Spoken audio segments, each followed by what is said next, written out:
All right. So first off, I have more notes because tonight, can you believe we ripped through this summer this fast? It's hard to believe this is the last one. But I have good news about next year, so I'll share that with you afterwards. So looking at this crowd, Richard and I were talking. This is going to put us over 5,000 people for the summer. And I think the only time we've ever done that before is when we had 9 of these. This summer we have 8. Of course, it's all dependent on the number of Wednesdays in June and July. And part of the teaser is next summer we have 9 Wednesdays. So I have a bunch of people to thank, as I do always the last week of July. So I'm going to go down through my list, and I'm going to start with the person that the person that coordinates all this and makes sure everything runs smoothly. And, well, other than that,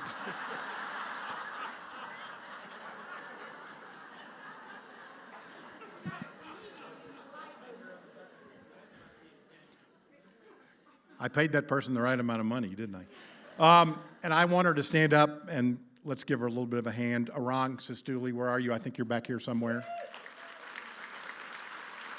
So Arang gets all the emails out, she gets all this thing coordinated, and everything has just run so smoothly this summer. And then we have the people in the church, who's been here, or 2 who's been here as long as I can remember. And you see him every week. Some weeks he goes and drives the bus and picks some of us up, and that's Cho Preek and Wilbur Bolton with building services. And then, of course, every week this summer when we walk in, we see Patricia Moore at the front door saying hello and greeting us. So thanks, Patricia, for that. And then all the graphics, things up here, and the printing and everything else with Alex Yoakum Beeman and Julie Ann Wallace. And of course, next door, Joni and Sarah from Preston Hollow Catering. And those of you that eat know how good this food is. And especially you know how good it is for what it costs. I don't know if I said this before, I'm sure. I don't know any place we can go and spend $15 and get these kind of dinners. So I'm going to ask if they can, for $15, come to my house every Wednesday and bring me food. And before I get to the committee, there's another person that really, really, really helps me. And he's the husband of one of our book reviewers. And I think I've known him since I've been around. I know I've known him since I was in junior high and became a member of this church. And he takes care of all these lights and all this sound and all the pictures that I throw up there. And that's Jackson Harkey. When I first started on this committee, his mom was a member of the committee. Now the committee, and I'm going to ask them to either stand up or wave or do something, because they are the ones that, like, I don't do anything. I have to come up here and talk for 3 minutes every week, and that's basically it. Because I don't go to book clubs, and I don't know who's reviewing what, but these people all do. So we sit down and we have these meetings, and they go, so-and-so's doing this, and so-and-so's doing this, and let's get this person, and let's get him. And those people are, of course, Jackson's wife, Dana Harkey, Susan Wilson, Nancy Turner, who's going to be up here in a second, Amy Berry is back here somewhere, Joe Guittard, Gail Daly, Shannon Cox, and Ann Knight. So thank you for the committee. They do all the work and make sure we have these great programs for everyone. And then, of course, the person who tells me not to wear shorts. And whenever the Rejebian series needs something, she's more than willing and happy to come through with it. And that's, of course, my mother, Jane Rejebian. And now there's one more person. And Jackson, put that first picture up. So you all know what this is, right? We all saw the Wizard of Oz, didn't we? And we thought the great wizard controlling everything and making sure. Well, we know from the movie that really wasn't the case, and this was really the case.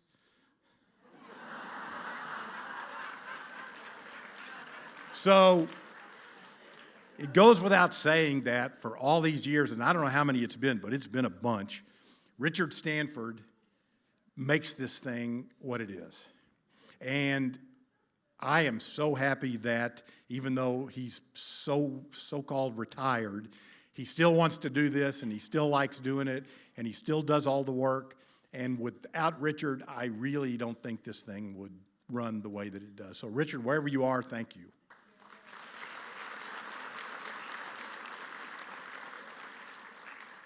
And I'll send you that picture so you can autograph it for people. So now I'm going to turn, we have a superstar tonight. I'm going to turn the microphone over to Walt Markham, who's going to welcome us and pray. And then he's going to give the microphone to Nancy Turner, who's going to introduce Mary Roberson. And then I'll be back for a couple of minutes at the end.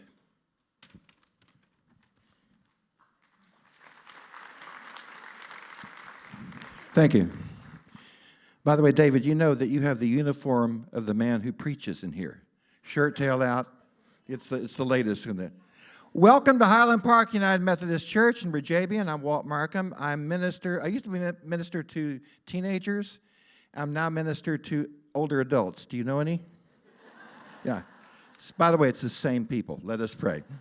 Heavenly Father, what a joy it is to gather for this Rejebian review. 20 years. And so many fantastic reviews. God, we know that you called us to love you with our heart, soul, and our minds. And we gather here tonight to be enriched by fellowship, by food, and simply to become more alert and aware of these wonderful books that are out there. We give you thanks for this chance to simply enjoy this tonight. We pray this in your Son's name. Amen. Nancy said, put this in her hand.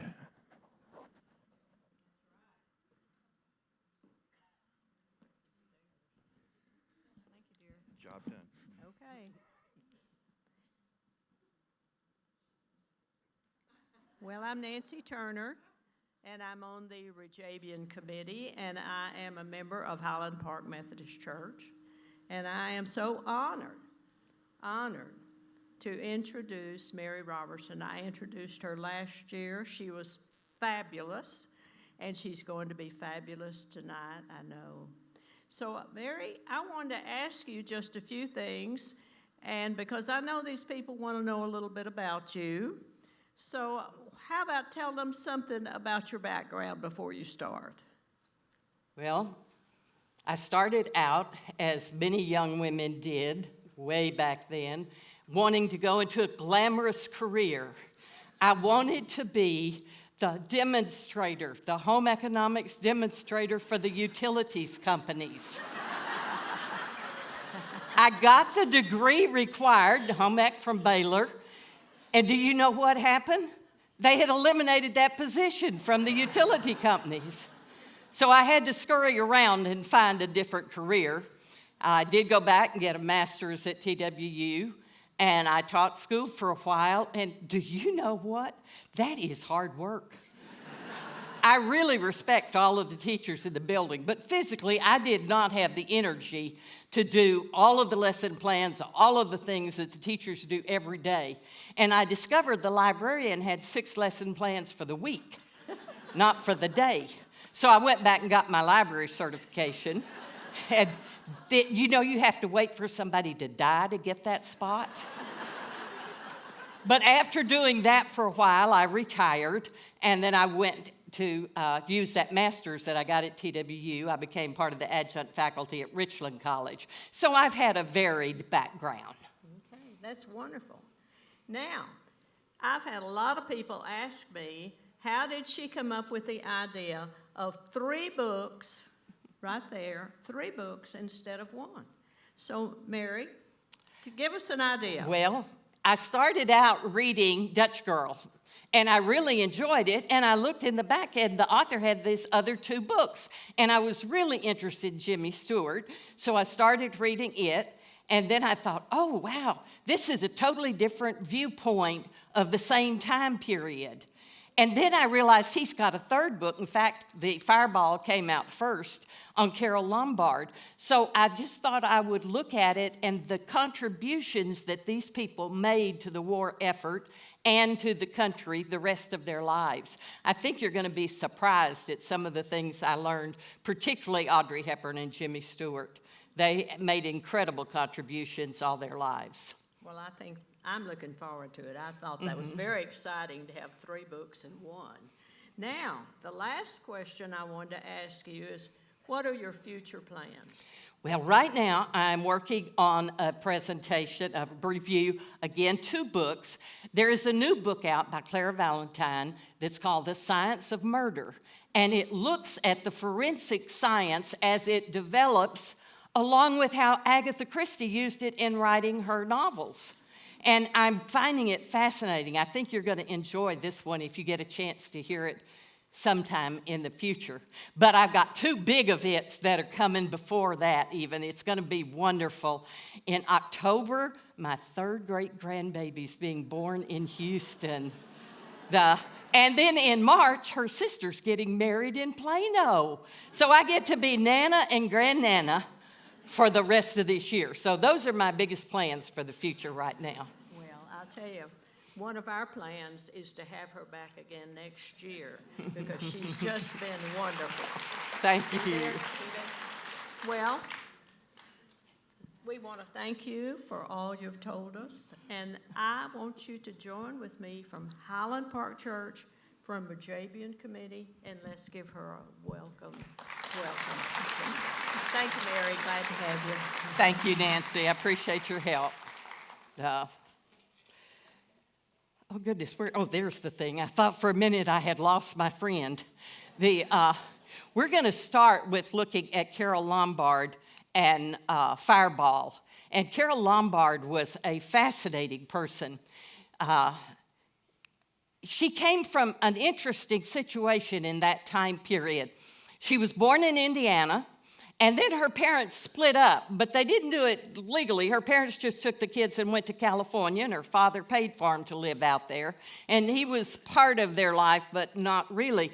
So in California, there are all kinds of opportunities for good-looking young women.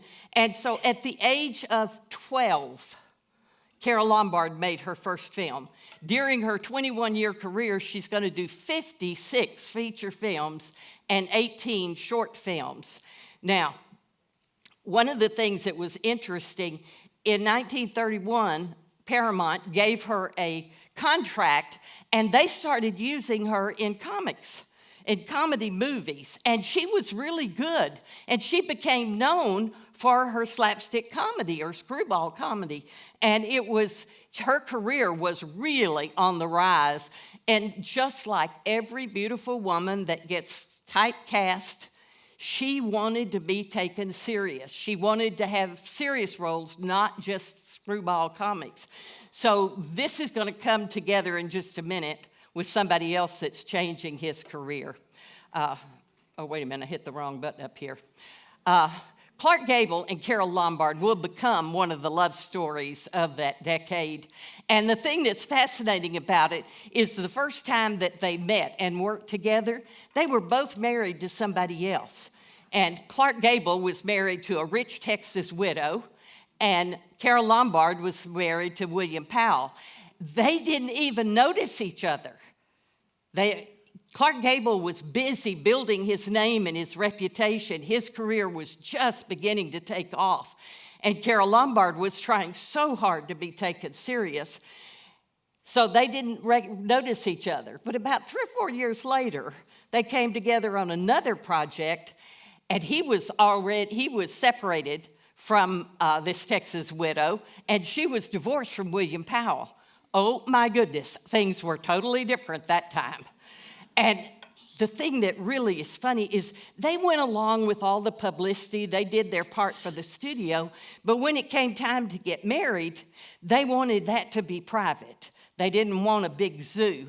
And so Carole and Carole and Clark are going to ask his manager and very good friends to help them get married without all of the publicity. So they went to dinner one night at Otto's house with his wife, and the news people thought this was just a regular dinner. They do that all the time. And when the news people gave up and left, they got in the car and went across the state line and got married and didn't have any trouble with the publicity. Otto Winkler is going to be a very good friend for Clark the rest of his life.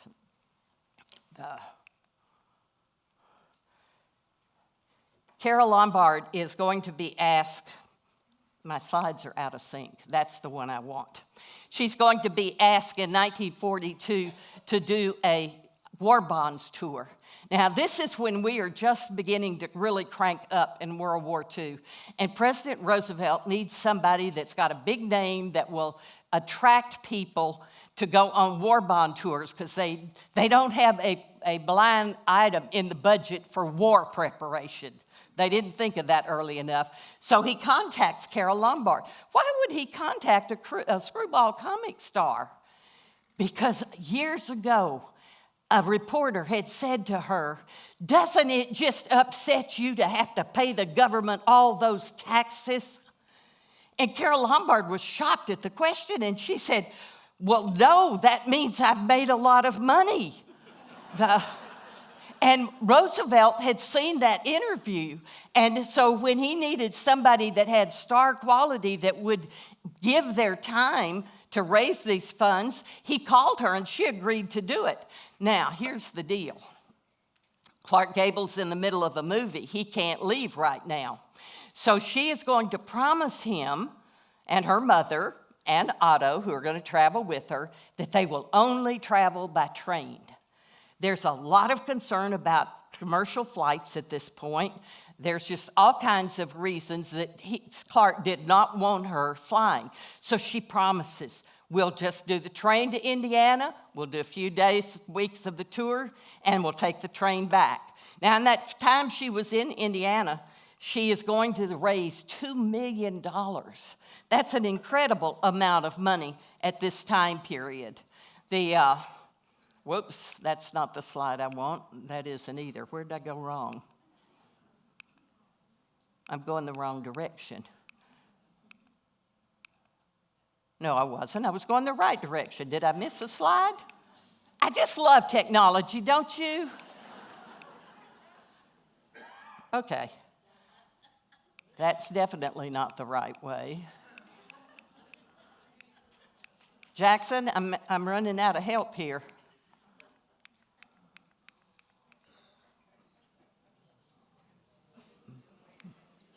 I'm way ahead, yeah. Go the other way, but then I'm getting the wrong ones again. Just talk among yourselves. Now, that is the very end.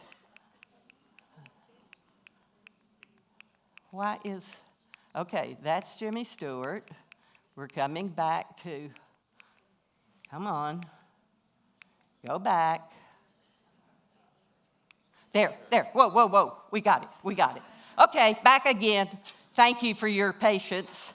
Now, let me see if I can go forward one. That's the one I want. This is Carole with her mother just as they're leaving on this tour. Now, the tour is successful. They get ready to go back to California. And for some reason, because Clark and Carole are a really close couple. They call themselves Ma and Pa. They raise chickens. Their marriage just seems to be so solid that what's going on here? He's making a movie with Lana Turner. And she's been gone for over a week on the tour. And she decides maybe if she surprises him and comes in early, it'll establish her ownership or her relationship with him, and Lana Turner won't even be interested. We don't know that Lana Turner was interested. We just know that she was concerned, and she decides to fly back. The problem with that is that flights are dangerous, as I said before, and the situation, now that's going backwards. There we go. I think I'm going crazy. The flights are really dangerous. So when she gets to Las Vegas, she goes to the airport. There's a TC Transworld Airline flight coming through, and she says, "I'd like a place for me and my party. I've got my mother and my husband's manager. There are 3 of us. I got a bunch of baggage over here. I'd like that." And they said, "Oh, the plane's full. The plane's overloaded. Even we can't put anybody else on it." Did you just raise $2 million for the war effort? Well, I did. I want a place on that plane. And so they tried to make a space for her. That's not going to work out well because just minutes after taking off from the Los Angeles airport, the plane crashes. Now, the situation from that airport are there a couple of mountains, and they kind of make a V. And when you take off, if you don't make it just right, you'll hit one or the other of those peaks. And that's what happened. And there are 15 airmen that were on that flight that were killed. They had been transferring planes from production in California to the East Coast to go to Europe, and they're on their way back. That was one of the problems, and I'll get to that list in just a minute. But you can see from this wreckage, it is devastated. There, under that wing, is a bride, Carole Lombard, and her mother. Those are really the only people that were easily identified. That's about the biggest piece of wreckage that there was. In fact, it was so bad that they couldn't get enough body parts to identify for everybody on the plane. And by the time it was over, they had body parts for 1 person that couldn't be identified and 3 people that they hadn't found body parts for. So they cremated those body parts and gave a 1/3 to each of those families. It was a devastating situation. And Clark is going to find it impossible to handle his grief at this point. The investigation was such that, and it was a long, detailed one. The dark night, because it was a moonless night, the plane was overloaded. They had taken things off to try to get it to wait, but it was overloaded. But the biggest problem was the flight plan was wrong. This plane was supposed to have landed in a different airport, not Las Vegas. There had been problems there, and they'd been diverted to the Las Vegas airport. The problem is the co-pilot, when he filed the flight plan, gave the same flight plan that they would have used at the other airport. And this flight plan, if you followed it exactly, would crash right into the side of the mountain, which is exactly what happened. Now, it might have been different, but warning beacons were blacked out, so because of the war situation. And the pilots were new to the area. They'd flown that airport a couple of times, but not recently, and not after dark. So that everything was working against them, as it were.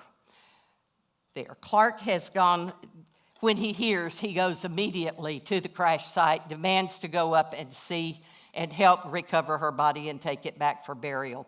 Problem is, the crash site is in such a situation, you have to basically walk. You can't drive up. You can't even ride a horse up. It is so steep. You can ride a horse just so far.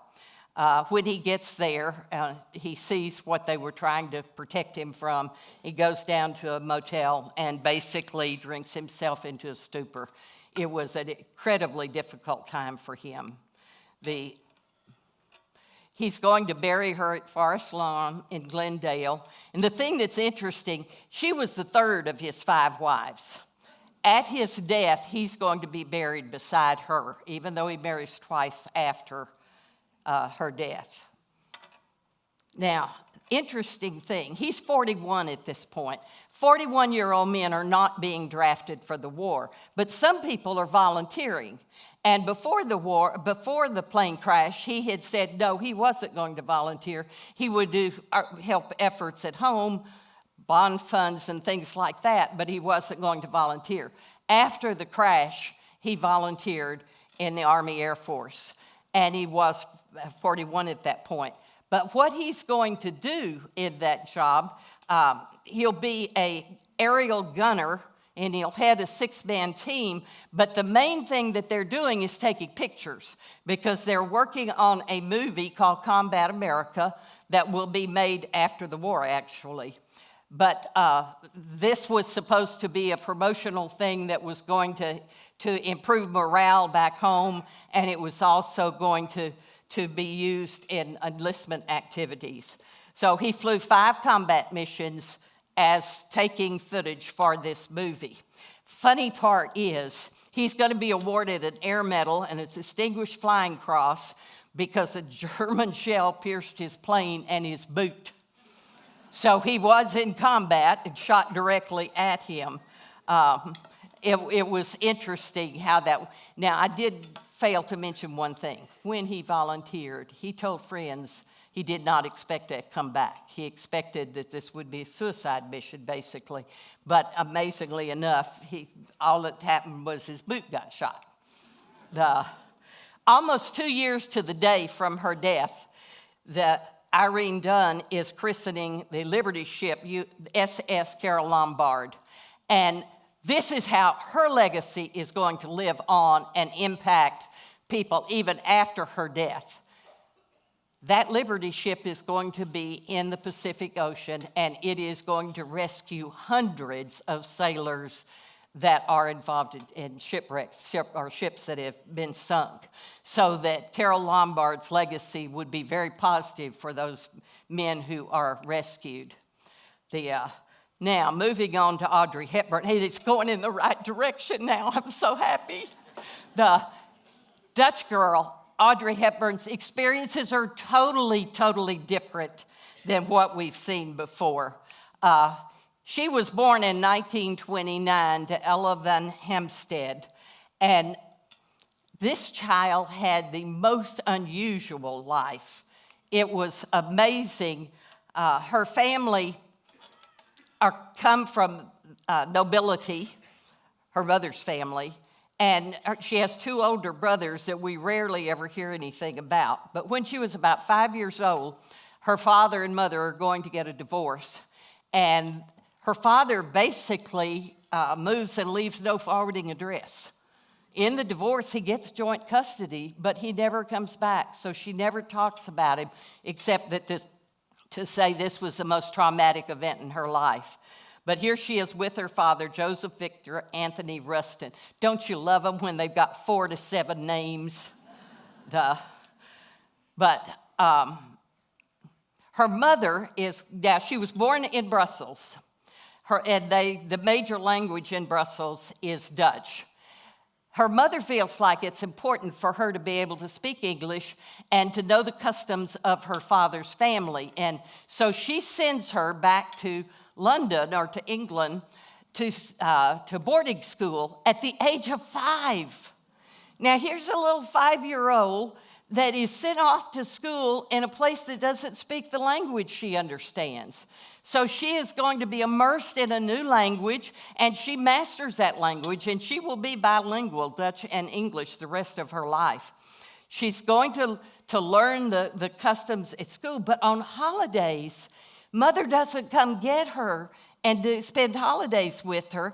They send her to different English families for the holidays. So one time it's a miner, one time it's a fisherman's family, one time it's a farmer, so that she understands the different careers or life customs within that part of the country. And her mother's feeling is that England will be a safer place for her should war break out, because it looks like it might. And so she wants her to learn those languages. This child was not happy a lot of the time. There was one thing that brought her great joy, and that was when she could go to the ballet and see these beautiful dancers. And she wanted so much to become a ballerina. And so her mother is going to start ballet lessons for her while she is with this in England during this time. She's only in England 3 years. Here she is moving to Holland at age 8, and it's to escape the Nazi attacks on England. Her mother's convinced that England's going to be invaded and that Holland would be a safer place. She missed the boat on that. But here is Audrey at 8 moving back to Holland where her mother's family is. And there is a good support system and a loving family there. One of the things that will create issues for Audrey during the war and after the war is her parents are Nazi sympathizers. And her mother is so strong in her beliefs that she writes articles for multiple papers and doesn't just sign her name to them, she puts her picture there. So after the war, this is going to create great problems. But these articles are talking about how Hitler's right, how he's on the right track to rebuilding Europe. And there are still issues from World War I that the countries are dealing with. And it's easy to understand how people could fall under this spell of they've got all of the answers. But this is just one example of the kinds of articles that she wrote calling for supporting the Nazi movement. As Audrey grows and gets a little older, she is a beautiful ballerina. She's not going to be able to take lessons much longer because of the war and the cost of money, but she's going to perform in a number of ballets to help Dutch resistance. But there's another time that she also performs, and that is at the beginning of the war, her mother is definitely a Nazi sympathizer, and she has Audrey and her troupe performing for the Nazi officers. And so it would be really open, joyous performances and cheering and celebrating. And then she would perform for the Dutch resistance. This would be done in basements with all the curtains closed, but it was a morale builder. And it would raise money. She also taught ballet to young girls because if you're in the middle of a war-torn country, you need something to distract you from the bombs that are going off, from the lack of food, from being cold.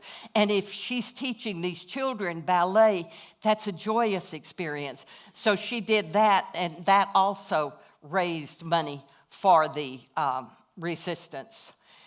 Now, here her mother's going to make another change because she realizes that they're in danger with with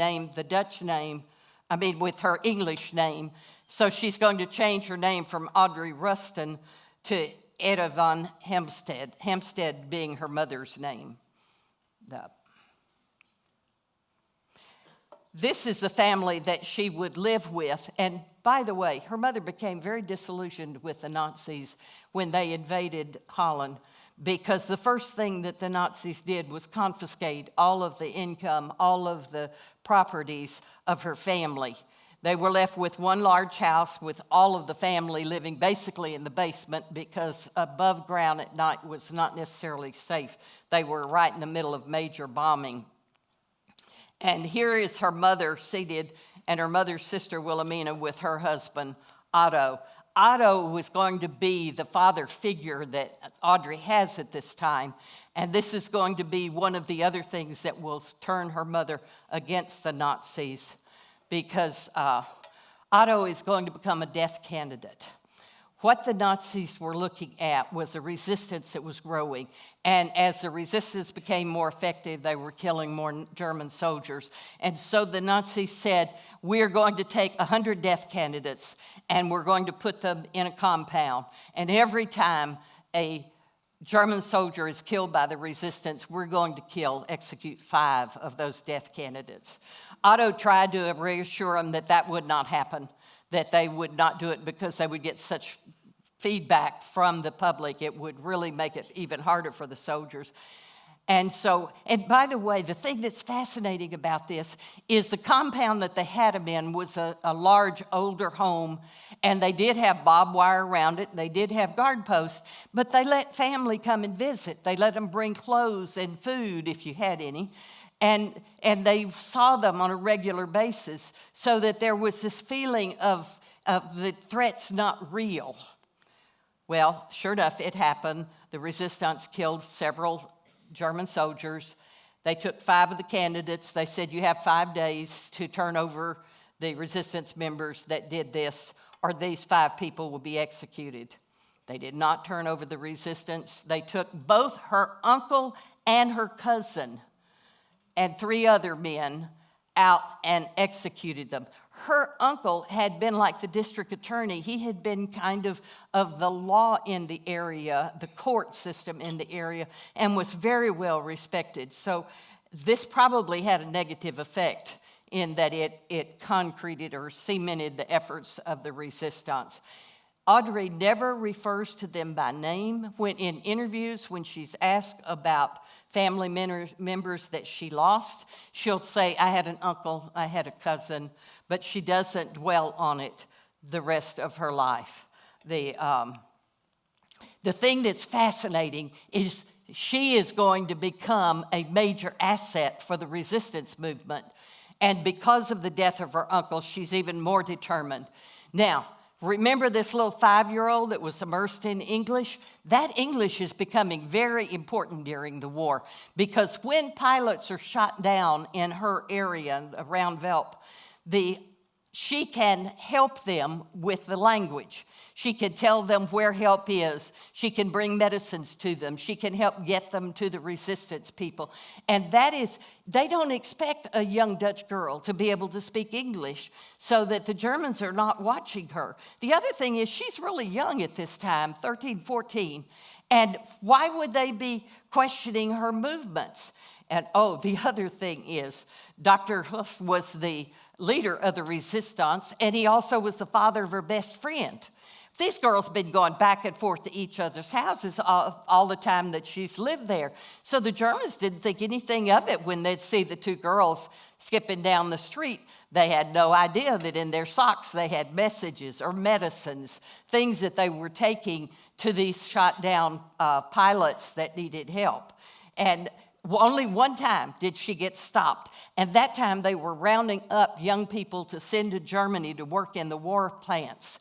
And her brother had already been taken, so she knew exactly what this was. So when the guards looked the other way, she just skipped off like everything was just normal and did not end up in a German war plant. But she was very valuable to the Renaissance age.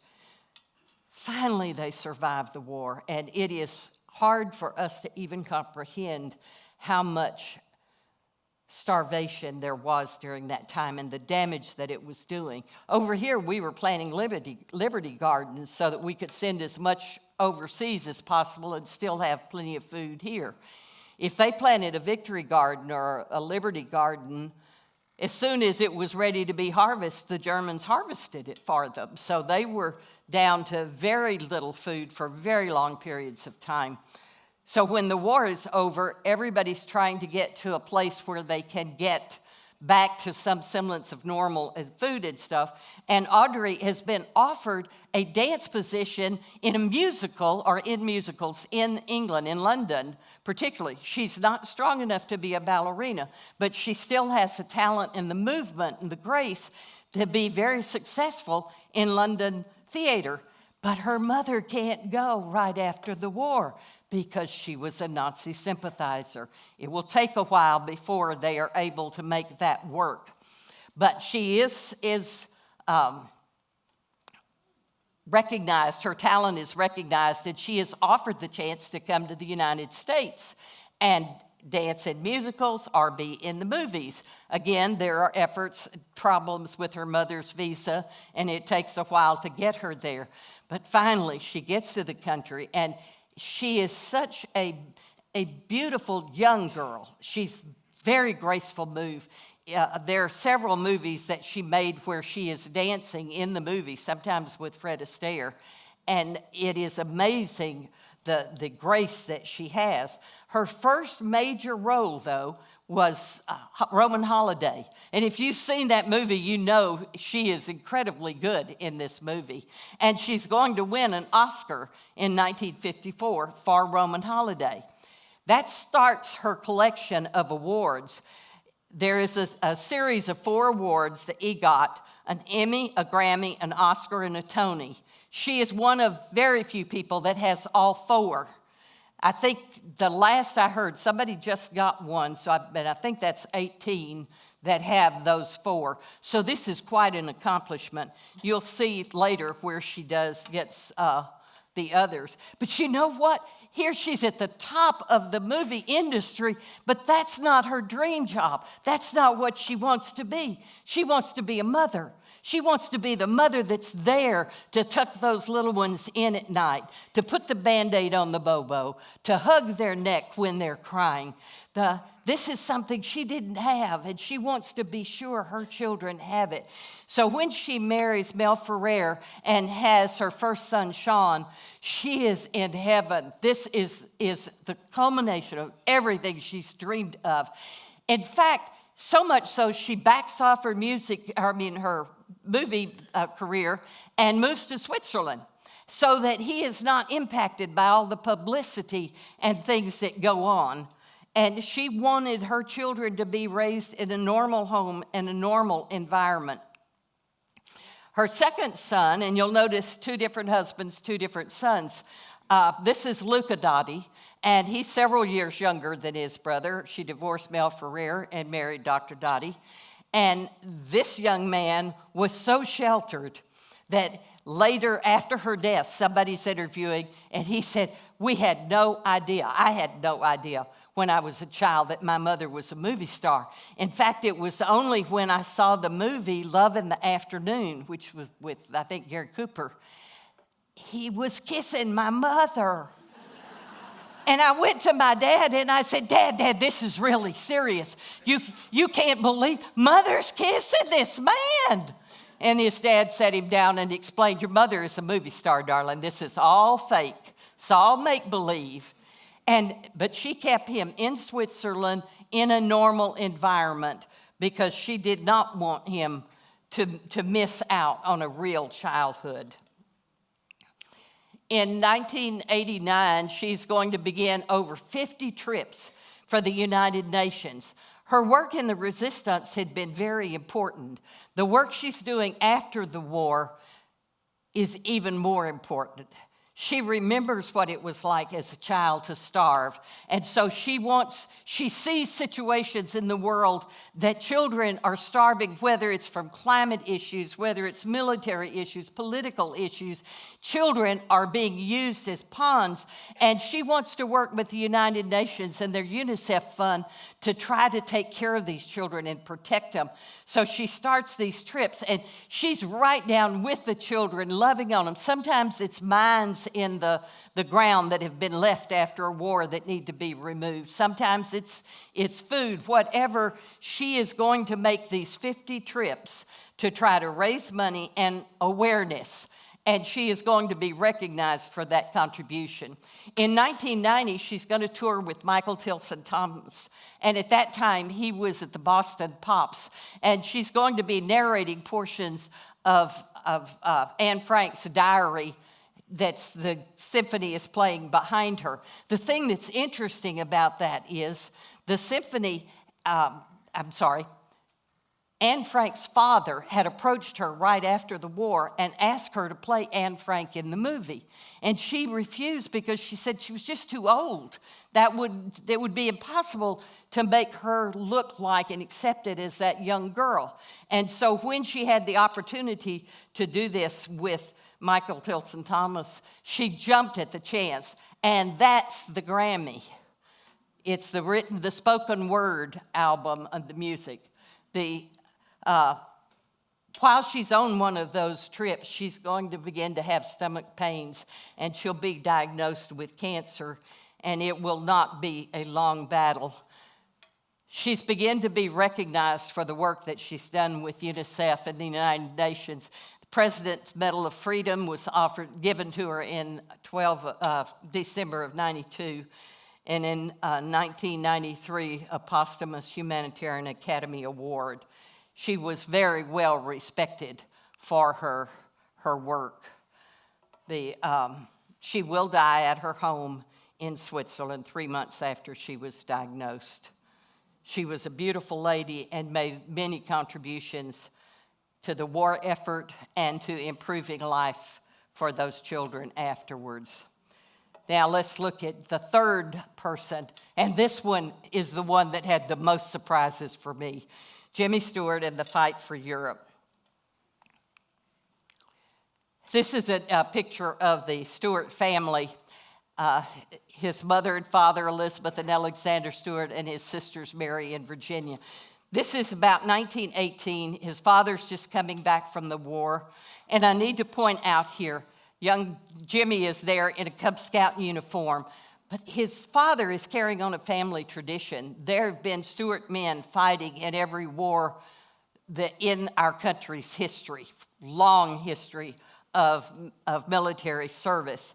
So it's not surprising that he will end up volunteering. But this picture of this young boy, I just love it. He wants to be a pilot, he thinks. And after World War I, the surplus military materials, including planes, was sold as surplus. And a lot of pilots bought planes and would go around the country barnstorming. And they would perform shows, and they would also give people rides in the airplanes. And so Jimmy thinks this would just be wonderful if he could go on a ride in an airplane. And there's one of those pilots that's coming to Indiana. By the way, did you know it was Indiana, Pennsylvania? I thought the man came from Indiana. But it's Indiana, Pennsylvania. And this pilot is coming, and Jimmy is working his socks off trying to make enough money to be able to afford to go on one of the flights. And he finally gets all the money together, and he's so excited, and he tells his dad, and he says, "You're not going on a plane. That's too dangerous."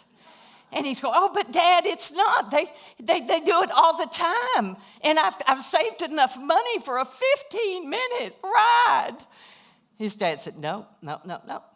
Well, it just turns out that the pilot needed something from the family's hardware store.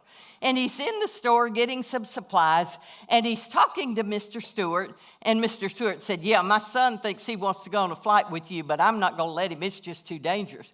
And the man said, "No, it's not dangerous. You need to let him go." And his dad said, No, not. The man came back 2 or 3 days in a row, and by the time they had finished talking, his dad said, "All right, I'll let him go up 15 minutes, that's all." So the morning came for him to go out to the farm to take the flight. And his dad said, "We've just got to make one stop before we head out." And Jimmy's going, "Well, let's hurry, please. I need to get there. I want to go." They stopped and picked up the family doctor.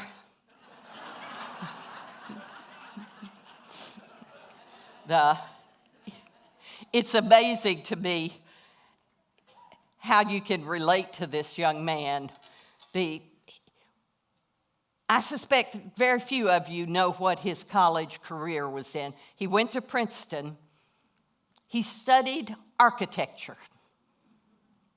Do you see him as an architect ever? I mean, that's just not the image I have of him. He did fall in with a group that did summer stock for work during between semesters. He fell in love with theater. He fell in love with acting.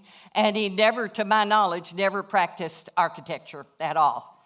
In 1941, he's actually going to win the Best Actor Oscar for the Philadelphia Story. Wait a minute. You remember the Philadelphia Story? Yeah, there was this other guy, Cary Grant, that had the lead acting role in that movie. Why did they give him an Oscar for Best Actor? Because the year before he had been nominated for Best Actor for Mr. Smith Goes to Washington and didn't get it. And there were people that thought he was robbed. And I can't even tell you the name of the man that got it because that's the only movie I've heard he's made. So the Academy decided to make his role in the Philadelphia Story a leading man role. And he won his only Oscar for Philadelphia Story, which he did a good job in Philadelphia Story. But he just wasn't the lead role. He'll be nominated 5 times, but that'll be the only win. He will get a Lifetime Achievement Award. Now, that gives you a clue. 1941, he is definitely on the rise in his career, and the war is heating up. Pearl Harbor's coming. So he is, oh, by the way, I missed one little thing I need to tell you.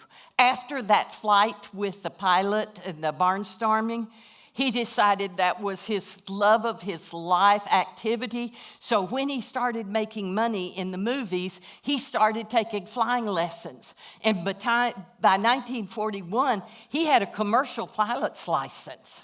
And this is going to be important coming up. In March of 1941, he's going to be inducted. But that's not the first time he tried to join. Jimmy Stewart's a tall, skinny dude. And when he goes down to register to enlist, he has to pass a physical. And when they weighed him, they said, no way. You can't pass the physical. You're too skinny. So he hired a chef and a trainer to bulk him up. And he kept going back till finally he passed the physical. Now, the thing that's fascinating, by the way, in that induction picture, he realized how his stardom is going to affect all of the people around him in the military. And so he starts restricting access to him so that all of the men are treated equally and he gets no preferential treatment. This is one of the things that's amazing. He enlists as a private. By 1942, at the age of 33, he is going to be a second lieutenant. And he's going to be flying the 703 Bomber Squadron, piloting the B-24s, the Liberators, over Germany.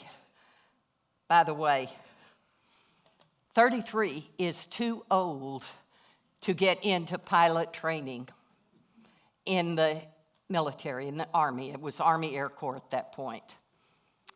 But, if you have a college degree and a commercial pilot's license, they'll let you in.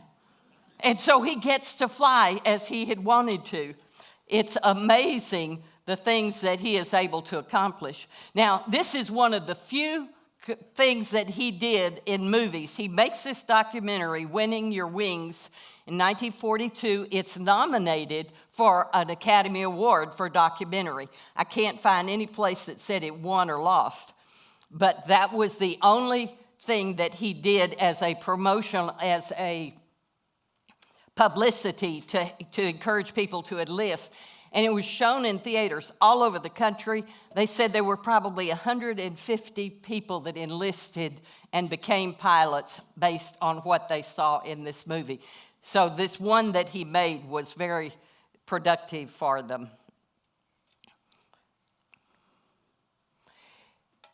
When he does not want to be treated like a movie star. He wants to be treated like everybody else. So when he gets in, when he finishes his training, when he gets his assignment, he is shocked to find out that he is either in Albuquerque, New Mexico, or Boise, Idaho, depending on what source you go to, training pilots and sending them to Europe. And after a year of this, he gets a little help from his friends and politicians that he says, I need to be treated like everybody else. It's my turn to go to Europe. I need to go. And so he will be sent, and he will be in the thick of things. He will not only be training pilots, now he's going to be heading squadrons. He's going to be flying missions. He's going to, every job that you would normally do in a career that is moving up the ranks, he is going to have. Here you see him studying maps before they begin a mission. And by the way, as I show different pictures of him in the flight suits, I want you to notice how he looks kind of like a Michelin tire. That's because they have all of these layers. They don't have heat and air conditioning in those planes. And when you're up at the higher altitudes, it's cold. And so they have them both with uniforms that are added layers, they're life preservers, they're all kind of equipment on them so that he is very well covered at this time. Here we go. From 1942 to 1944, this man aged a lot. His mother was just horrified when she saw him. She could, see how the hair is receding? He's a definitely older man. But that's because he'd had maximum effort combat missions over Germany as a squadron leader. Now, this is a whole different ballgame because when you are sending the men out when you are leading these troops, and these are dangerous missions, and many of them will not return, and that really hurt. I mean, he absorbed every one of those losses and would write long letters to the families of his pilots that they lost. And then when he got back to the States, he went and visited many of those families to let them know how proud he was of their sons and how much they should, how proud they should be of them. There'll be more on that in a minute. I wanted you to see this image of the B-24 Liberators in formation. I always thought that if you had 20 planes in there, that's a lot of planes. Some of these missions had hundreds, as far as the eye could see. They also had the British Spitfire and other fighter planes around them to protect them. But you could see dots off in the distance as they would start from their units and all over England and get together in formation. This is very close work, and it requires concentration and skill, and he had it, and so did his men. Here is one mission that they have just come back from France, where they had destroyed a base that was being used for the invasion, for the flights over to England. So this was very important mission base to get destroyed, and they are going to all be recommended for a mission, a medal based on their accomplishments on that mission. Excuse me, can't get it out. Here he is debriefing after a mission over Germany. This is something that is very interesting. He is going to be promoted to a full colonel on March 1945. That is 4 years from a private to a colonel. There are very few people in any branch of the military that make that kind of jump in 4 years. And he earned it. It was not something that, and he lived exactly like his men lived. He was not getting any preferential treatment. Now, I will say there were times when he took advantage of his stardom, just a little bit. If he had a long enough leave to get to a hotel that had real beds and hot water and good food and wine, he could afford to spend the weekend there, and most of his fellow pilots could not. He's going to earn a lot of medals. Distinguished Flying Cross as the leader of that group that I showed you a minute ago. The French Coup de Grace with bronze palm leaves. The Air Medal with 3 oak leaf clusters. Just begin the list. It goes on and on. The war is finally over, and the men are beginning to come home. And finally, he says, all right, publicity now.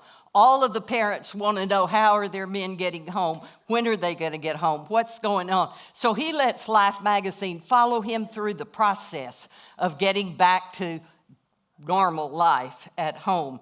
And I'm just going to flip through real quick some of these pictures on Stewart with his father in front of the hardware store. Now, you remember the Oscar? When he got the Oscar, his dad said, send it home. I want to put it in the window in the hardware store. And so he sent it home, and there it is right in the middle. But around that Oscar are all the newspaper stories about all of the other young military men in Indiana, Pennsylvania. It became like a monument or a place to celebrate all of the accomplishments in coming back. And right in the middle of it sits Oscar. He's on the telephone, calling friends, he's doing all of the things that all of the young men are going to want to do. This is one of my favorite pictures. His mother was so concerned about that skinny kid that she really wanted to fatten him up. So she is always thrilled when he's home and she can just cook all of his favorite dishes. During the Vietnam War, I need to tell you one other thing. As soon as his enlistment was up and he would be out of the military, he volunteers for the National Guard, the National Air Guard, National Army Air Guard. I'll get it right because it's Army Air Force until sometime after the war is over, and then it becomes the Air Force. But during the Vietnam War, he's going to fly as a non-duty observer in a B-52 light bombing mission in 1966. And you see him, he's in the middle toward the back there. He is going to be very actively involved in the National Guard movement. During active duty periods, he's going to serve with the Strategic Air Command. Oh, wait a minute. Didn't he make a movie about the Strategic Air? I think he knew what he was doing. You remember, It's a Wonderful Life, Frank Capra's 1946 movie. And here he is celebrating. He's back in Bedford Falls. It's after everything's happened and he's been returned to his former life. And he's cheering. Everything's so wonderful. It was 103 the day they filmed that. They thought he was going to have a heat stroke. Every time I watch that movie now, when they get to that scene, I'll start fanning. It's just amazing. He had been the most eligible bachelor in Hollywood for a long time, and he fell head over heels for Gloria McLean. And they will marry in August of 1949, and it is a true love match for life. She brings to the marriage 2 children, 2 boys, and they will have twin girls. He adopts her boys and settles down to being a family man. And it really is amazing how he was so involved with his children and his family. He's making movies like crazy, but he's also making sure that he has time with the children. And he's very proud of all of the children. Here he is, congratulating his stepson, Ronald McLean Stewart, as he pins the gold bars. His stepson is a Marine Corps second lieutenant. He was so proud of him that day. You probably know that young Ronald was killed in an ambush in Vietnam.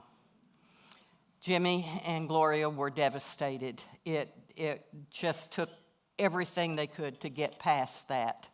And one of the things that really bothered him, they got the official notification from the government that their son had been killed in battle. He got no letters from the officers that worked with him, from the other men that served with him, until sometime later, one of his friends that had served with him was now out of the military and back home, and he wrote a very long, detailed letter to Jimmy and Gloria, telling them about Ronald's service and how proud they should be of him.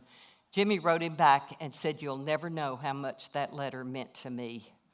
And you think of all the letters that he wrote, all the visits that he made, he was surprised that there was only the one. Here he is at one of the bases, Timmerham. This was in 1976. And you can see the base is just about gone now. But it wasn't much better than that when he got there because they were still building it. They couldn't get the facilities built fast enough at the beginning of the war. He would go to the reunions for all of the squadrons that he worked with right up until the end of Gloria's life. And he was never treated as the movie star. He was just had been their boss, had been their colleague. And it was amazing the relationship that he had with the people that he served with. Brigadier General Jimmy Stewart. Brigadier General. He served in the Air Force Reserve as commander at Dobbins Air Reserve Base. He would serve a total of 27 years. He had to retire at the age of 60. So here is this major movie star that is serving all of this time.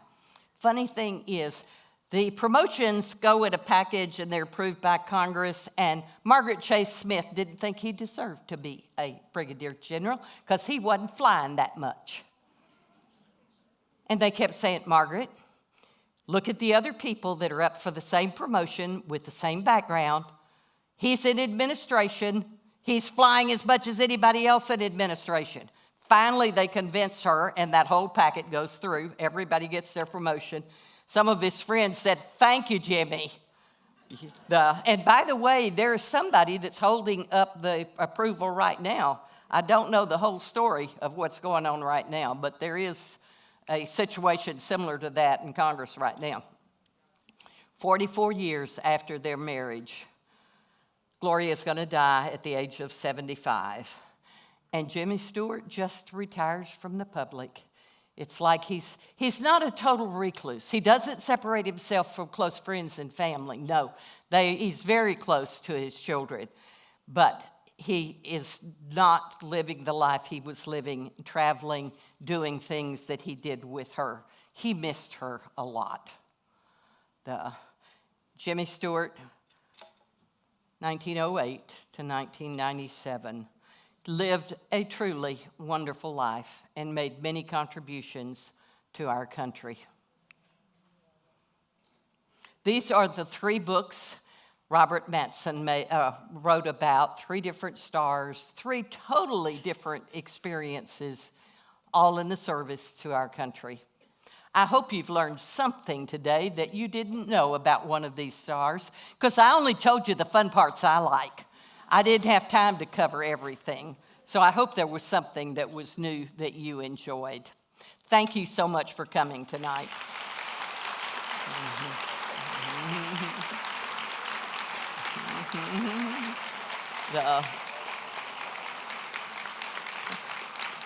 Thank you. If you have a question, I'll try to answer it. I think David's ready. Go, David. I just want to say what a great trilogy and what a great review to wrap up the 67th year of this series. This is, well, we want to thank the Rejebian Family Well, we with love all doing of it. their efforts. And I have one more thank you, and that's the most important one, and that's all you guys. Because without you, we don't have this. And so we love doing it. We are looking so forward to number 68 next year.